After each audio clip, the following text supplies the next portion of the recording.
Hello बच्चों, नमस्कार। क्या हाल चाल है। आज हम देखेंगे क्लास 12 2024 बोर्ड एग्जाम के लिए हिंदी का पूरा सिलेबस कैसे पढ़ना है, क्या पढ़ना है, किस चैप्टर में ज्यादा टाइम देना है, किसमें ज्यादा अंक मिलेंगे, ऐसे कौन कौन से टॉपिक हैं जिनको पढ़ करके हम बोर्ड एग्जाम में कम से कम 100 में से 95% तो फोड़ ही सकते हैं। तो बस एक अच्छी सी शायरी के साथ शुरुआत करते हैं। रख हौसला, वो मंजर भी आएगा, प्यासे के पास चलकर समंदर भी आएगा, थक कर ना बैठ एग्जाम से लड़ने वाले मुसाफिर, नंबर भी मिलेंगे और मिलने का मजा भी आएगा। तो चलिए यहाँ पर देखते हैं। सबसे पहले आप देख सकते हैं विषय आपका है हिंदी कक्षा 12। ठीक है, ये 2024 बोर्ड एग्जाम के लिए पूरा का पूरा सिलेबस है। तो सबसे पहले यहाँ पर आपका एक आप ध्यान देना कि आपकी जो हिंदी होती है वो दो पार्ट में आप कह सकते होती है। एक आपका होता है गद्य, एक आपका होता है पद्य। ठीक है, तो ये ध्यान दे लेना। बस इसको आप काव्य भी बोल सकते हैं। ये क्या होता है आपका काव्य। ठीक है, और एक आप कह सकते हो संस्कृत भी इसी में शामिल होती है, अनिवार्य संस्कृत है ना, तो संस्कृत आप कह सकते हो। तो सबसे पहले यहाँ पर आपका टॉपिक आएगा हिंदी गद्य का विकास। इसमें आपसे पूछा जाएगा शुक्ल युग, शुक्लोत्तर युग, हिंदी गद्य की प्रमुख विधाएं, जैसे कि निबंध हो गया, उपन्यास हो गया, कहानी हो गया, आलोचना हो गया। जैसे आपसे पूछ लेगा कि चिंतामणि किसकी रचना है या चिंतामणि के लेखक कौन है, चिंतामणि किस विधा की रचना है, और बहुत सारी जो जो भी विधा है, मेरी असफलताएं किस विधा की रचना है, इस तरीके से। ठीक है, किसकी रचना है, लेखक का नाम, ये पूछ सकता है। तो इसके लिए आपके टोटल मिलेंगे 5 अंक। और ये सारे के सारे क्वेश्चन कौन से होंगे भैया, मल्टीपल चॉइस क्वेश्चन, मतलब एमसीक्यूज होंगे, बहुविकल्पी होंगे। ठीक है, तो आप ये ध्यान देना। तो 5 नंबर का आपका ये बहुविकल्पी हुआ। उसके बाद आपका ये भी बहुविकल्पी होगा। दूसरा हिंदी काव्य का विकास आप कह सकते हो, जैसे कि आपका भारतीय युग हो गया, मतलब आधुनिक काल इसी में शामिल होता है ना। भारतीय युग, द्विवेदी युग, छायावाद युग हो गया, प्रगतिवाद, नई कविता युग इत्यादि। तो इससे रिलेटेड आपके क्वेश्चन आएंगे जो 5 नंबर के आएंगे। इसमें क्या पूछा जाएगा, इसमें देखिए विधा तो होती नहीं है, इसमें आपकी कहानी है जो भी आपकी होती है, कविता होती है, तो इसमें विधा होती नहीं है काव्य में। ठीक है, इसमें क्या होगा, आपसे पूछ लेगा किसी भी चैप्टर का नाम, जैसे कि मान लीजिए कुछ भी हो, कादम्बिनी किसकी रचना है, इस तरीके से। ठीक है, तो इस तरीके के क्वेश्चन आएंगे, 5 अंक के होंगे। उसके बाद आपका आता है तीसरा, पाठ्यक्रम में निर्धारित गद्यांशों पर आधारित 5 प्रश्न। ये सारे क्वेश्चन मैं आपको पढ़ाऊंगा भी, ये मत सोचो। ठीक है, मल्टीपल चॉइस क्वेश्चन जितने भी आपके बहुविकल्पी प्रश्न हैं उनको मैं ले लेकर के एक एक वीडियो में समझाता रहूंगा, ताकि आपके बहुत सारी प्रैक्टिस हो जाए। तो ये ध्यान देना। तो यहाँ पर आपका तीसरा जो टॉपिक आएगा वो आएगा 10 अंक का। देखिए ये आपका बहुविकल्पी तो होगा नहीं। इसमें क्या होगा मैं आपको बता दूं, मेरे पास यहाँ पर है क्वेश्चन पेपर बहुत सारे, आप देख सकते हो।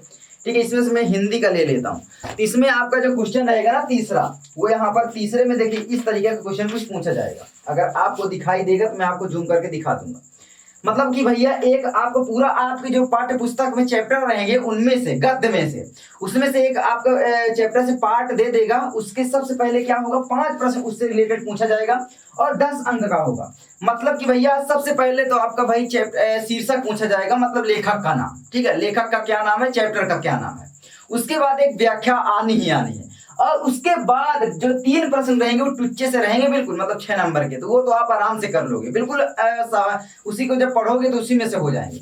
मतलब कि अगर आप पढ़ के भी नहीं जाते हो तो 10 में से 8 अंक आपके तो फिक्स है, जैसे व्याख्या का हो गया और जो 3 प्रश्न रहेंगे। अब रही बात शीर्षक की, तो वो तो आपको चैप्टर का नाम जब मालूम होगा, लेखक का नाम मालूम होगा, तभी आपको पता चलेगा। तो मतलब 10 नंबर बिल्कुल सरल है, आप अगर पढ़ोगे थोड़ा बहुत तो आ जाएगा। ठीक है, वरना 8 नंबर तो फिक्स है, तो डरो मत। ठीक है, उसके बाद है आपका चौथा, पाठ्यक्रम में निर्धारित पद्यांशों पर आधारित 5 प्रश्न। आपको पद्यांशों से रिलेटेड 5 प्रश्न पूछा जाएगा, 10 अंक का, बिल्कुल सेम आएगा। एक आपका गद्य से आएगा, एक पद्य से आएगा।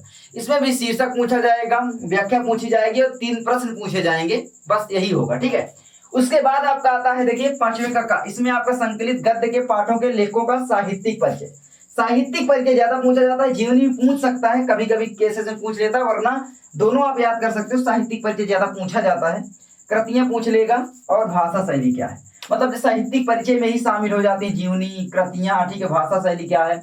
और यहाँ पर एक चीज मैं बता दूं, ये आपका जो रहेगा 5 अंक का रहेगा। यहाँ पर लिखा गया 3+2, इसका मतलब ये है कि भैया जो 3 नंबर है ना वो आपको साहित्यिक परिचय लिखने के मिलेंगे, जैसे कि भैया यहाँ पर भाषा शैली क्या है। ठीक है, साहित्यिक परिचय क्या है, साहित्य में स्थान क्या है, जीवन परिचय, मैं सारी चीजें बताया भी हूँ।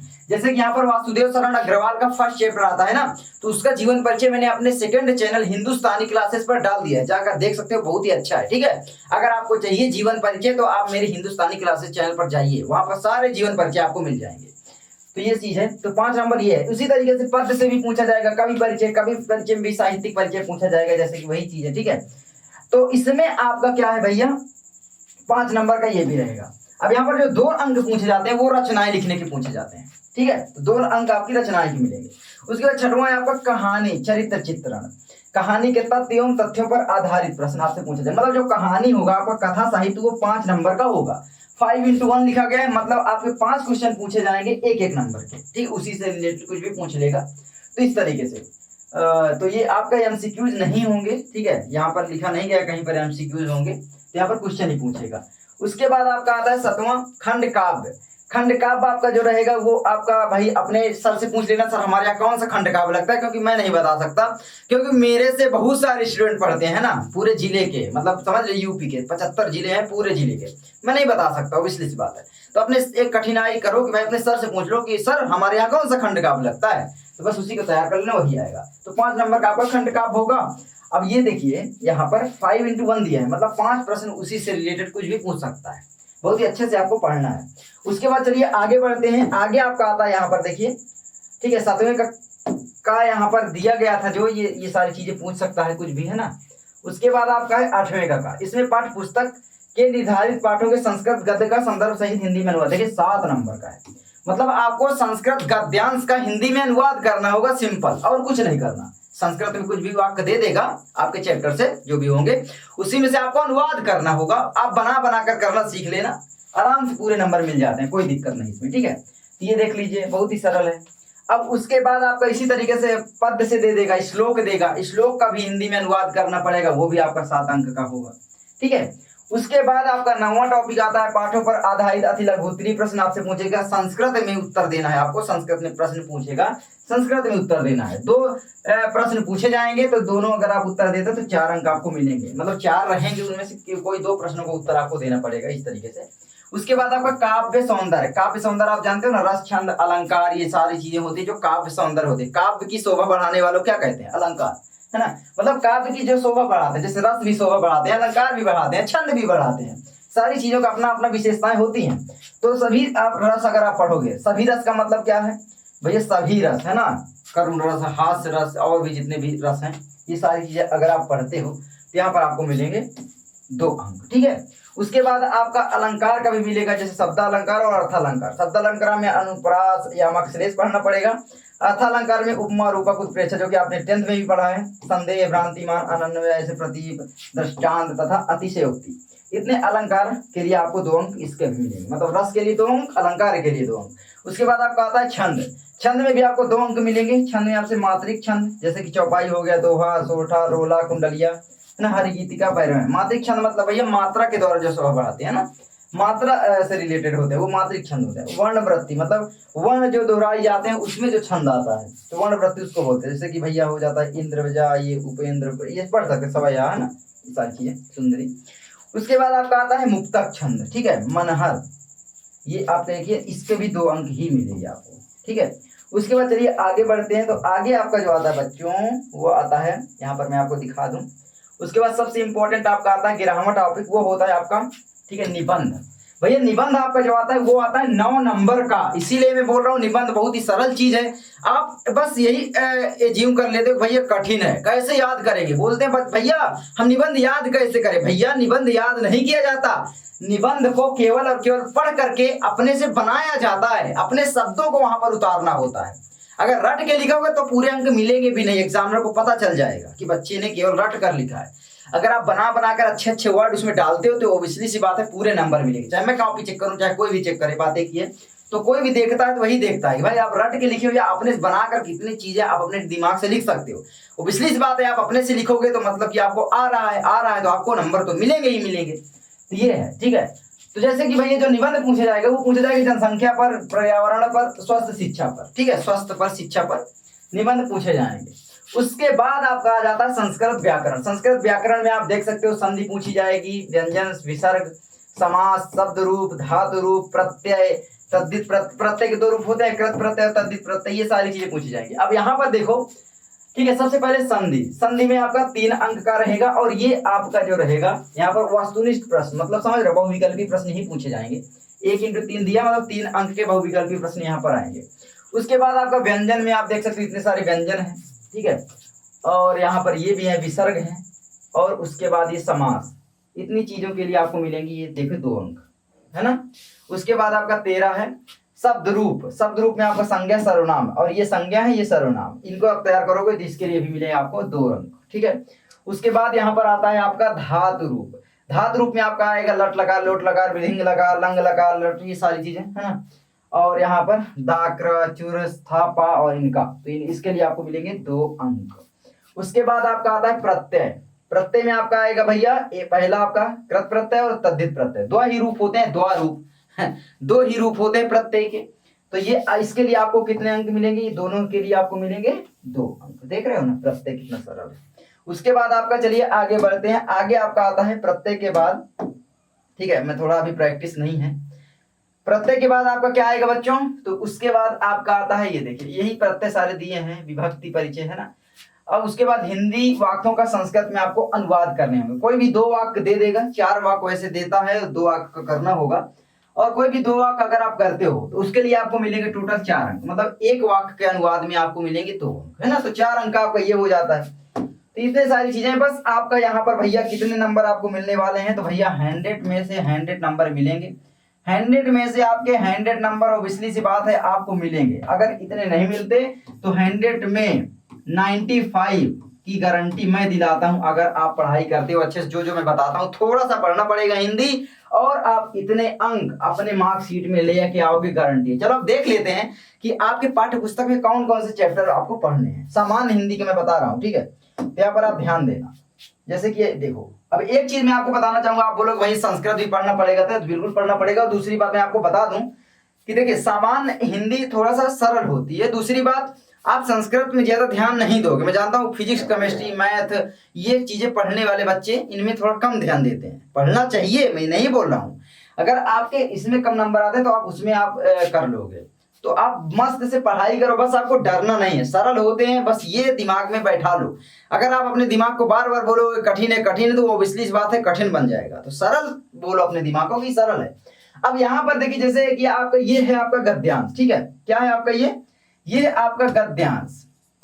गद्यांश में टोटल आपका रहेगा कितना, 8 चैप्टर। यहाँ पर 9 लिखा है, लेकिन यहाँ पर गिनती भूल गए हैं शायद। पहले आपका वासुदेव शरण अग्रवाल, कन्हैयालाल मिश्र प्रभाकर, हजारी प्रसाद द्विवेदी, 5वां पंडित दीनदयाल उपाध्याय, प्रोजी सुंदर रेड्डी, डॉक्टर एपीजे अब्दुल कलाम, जयेंद्र कुमार, हरिशंकर प्रसाद, इनके चैप्टर ये सारे हैं, ठीक है। तो इसमें से आपसे जानते ही क्वेश्चन पूछेगा, ऑब्वियसली सी बात है। इसमें आपका देखिए सबसे पहले 3 में किसी का एक साहित्यिक परिचय पूछ लेगा, तो साहित्यिक परिचय और उसकी रचनाएं 5 अंक की हो जाता है। दूसरी बात, 10 अंक के जो प्रश्न पूछे जाएंगे गद्यांश से, आपको एक पूरा पंक्ति दे दी जाएगी, उसका आपको संदर्भ कह सकते हो, शीर्षक लिखना पड़ेगा, व्याख्या करनी पड़ेगी, प्रश्नों के उत्तर, तो 15 नंबर यहाँ पर हो जाते हैं, देख रहे हो ना। उसके बाद आपका ये आ जाता है पद्यांश, ठीक है। तो यहाँ पर मैं पद्यांश आपको दिखा दूं। पद्यांश में आपको इतनी सारी टॉपिक पढ़ना पड़ेगा, आप लोग देख लो, ठीक है, स्क्रीनशॉट ले सकते हो। तो इसमें आपको पढ़ना पड़ेगा इतने सारे टॉपिक, देख लो, ठीक है। पद्यांश में ये है, देख लो, तो आप इसका स्क्रीनशॉट ले लो बहुत ही अच्छे से, ठीक है। यहाँ पर सबसे फर्स्ट, सेकंड, थर्ड, 4, 5, 6, 7, 8, 9, 10, 11 में आपके ये इतने सारे बटे हुए हैं। तो इतना आपको पढ़ना पड़ेगा। इसमें से भी आपको, जैसे कि भाई जयशंकर प्रसाद का साहित्यिक परिचय हो गया, मैथिली शरण गुप्त का हो गया, अयोध्या सिंह उपाध्याय हरियावत का हो गया, और भारतेंदु हरिश्चंद्र का, इनकी रचनाएं और साहित्यिक परिचय आपको याद करना पड़ेगा, क्योंकि इसमें से भी आपको 5 नंबर के पूछे जाएंगे। ये आपका पद्यांश है ना, पद्यांश से भी आपका जीवन परिचय आएगा, साहित्यिक परिचय आएगा, आपको पता है, मैंने आपको बताया। उसके बाद आपका आता है कहानी यानी कथा साहित्य, ठीक है। तो कथा साहित्य आपका ये है, ठीक है। तो यहाँ पर आप देखिए कथा साहित्य में आपसे पूछेगा, फणीश्वरनाथ रेणु जी की होगी पंचलाइट, अमरकांत जी की होगी बहादुर, शिव प्रसाद जी का होगा कर्मनाशक हार, भीष्म साहनी जी की होगी खून का रिश्ता, और शिवानी जी की होगी लाठी। अब ये कहानी से आपसे पूछ लेगा, कुछ शॉर्ट में कुछ भी चीजें पूछ सकता है हिंदी में से रिलेटेड, है ना। तो कहानी भी आपकी कितने नंबर की आ रही है, आपको 5 नंबर की आ रही है। उसके बाद आपका आता है खंडकाव्य, जो कि आप देख सकते हो आपके जिले में कौन सा खंडकाव्य लगता है, अपने सर से आप पूछ लेना, ठीक है। तो अपने सर से जैसे ही पूछोगे तो आपको पता चल जाएगा, देख लो यहाँ पर लिखा भी गया है, जिस जिले से हो तो वही खंडकाव्य आप देख लीजिए, ठीक है। उसके बाद चलिए आगे बढ़ते हैं। आगे आपका आता है ये देखिए, खंडकाव्य के बाद यहाँ पर आता है आपका संस्कृत दिग्दर्शिका। संस्कृत दिग्दर्शिका में आपको पढ़ना पड़ेगा, यहाँ पर देख सकते हो इतने सारे टॉपिक, ठीक है। ये आपके चैप्टर हैं, इनमें से रिलेटेड आपसे क्वेश्चन पूछे जाएंगे, जो कि 4 अंक के होंगे, और यहाँ पर 7 अंक का अनुवाद पूछा जाएगा। 7 4 11 अंक हुआ, ठीक है।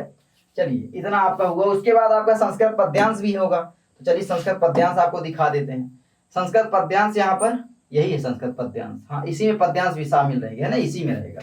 तो अब यहाँ पर देखो मैं बता देता हूँ टोटल, जैसे कि आपका यहाँ पर 7 अंक का अनुवाद होगा, आपको पता होगा 4 अंक के क्वेश्चन पूछे जाएंगे और पुनः 7 अंक का पद्यांश का अनुवाद होगा। तो इतने अंक आपके संस्कृत हैं, संस्कृत पद्यांश से। और फिर संस्कृत व्याकरण से भी आपके क्वेश्चन आएंगे, ठीक है, मैं चैप्टर से आपको बता रहा हूँ। तो ये आप देख सकते हो कितना इंपॉर्टेंट टॉपिक है, और ये आपके कम से कम 100 में से कितने भैया 95 तो आपके गारंटेड है कि मिलेंगे ही मिलेंगे, ये फुल गारंटी है। मैं जिस तरीके से बताऊंगा अगर आप उस तरीके से पढ़ते हो 100% मिलेगा। तो बस आई होप आपको ये वीडियो अच्छी लगी होगी। अगर अच्छी लगी प्लीज वीडियो को लाइक करना, चैनल पर नए हो सब्सक्राइब करना, और बस हम मिलते हैं आपसे किसी नेक्स्ट वीडियो में। जिस टॉपिक पर वीडियो चाहिए कमेंट करना, और हिंदुस्तानी क्लासेस पर जा करके जीवन परिचय, साहित्यिक परिचय, ये सारी चीजें जरूर देखना। चलिए मैं मिलता हूं आपसे किसी नेक्स्ट वीडियो में, तब तक के लिए जय हिंद, जय भारत।